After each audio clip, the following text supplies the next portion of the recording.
कौम ए आद अरब के एक कदीम कबीले का नाम है। ये लोग हजरत नूह अलैहिस्सलाम की नस्ल से थे और उनकी कुव्वत और ताकत बहुत मशहूर थी। कुरान में जिक्र है कि अल्लाह ताला ने उन्हें बहुत सी नेमतों से नवाजा था। वो बड़े बड़े इमारात और महल बनाते थे और जमीन उनके लिए बहुत जरखेज थी।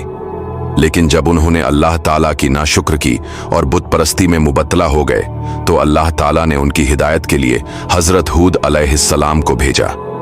हजरत हूद अलैहिस्सलाम ने उन्हें अल्लाह की इबादत करने और बुराइयों से बचने की दावत दी।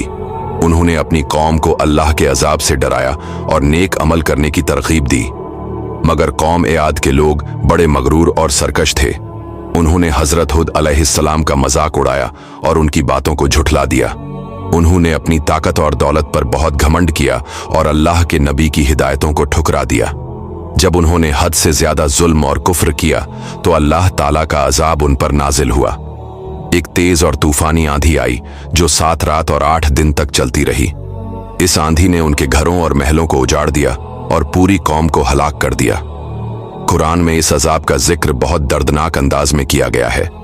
सिर्फ वो लोग बच गए जो हजरत हूद अलैहिस्सलाम पर ईमान लाए थे। कौम ए आद का वाकया कुरान में इसलिए बयान किया गया है ताकि बाद के लोगों के लिए इबरत हो।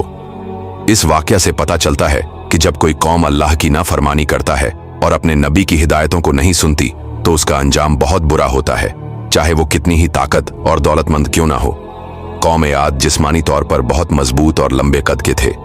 वो बेहतरीन माहिर तामीर थे और उन्होंने बड़े बड़े मीनार और इमारतें बनाई थीं।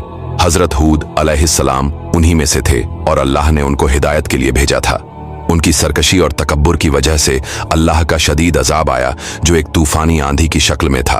इस अजाब में पूरी कौम तबाह हो गई। सिर्फ हजरत हूद अलैहिस्सलाम और उनके ईमान लाने वाले साथी बच गए। ये वाकया कुरान में कई जगह जिक्र किया गया है ताकि लोग इससे सबक हासिल करें।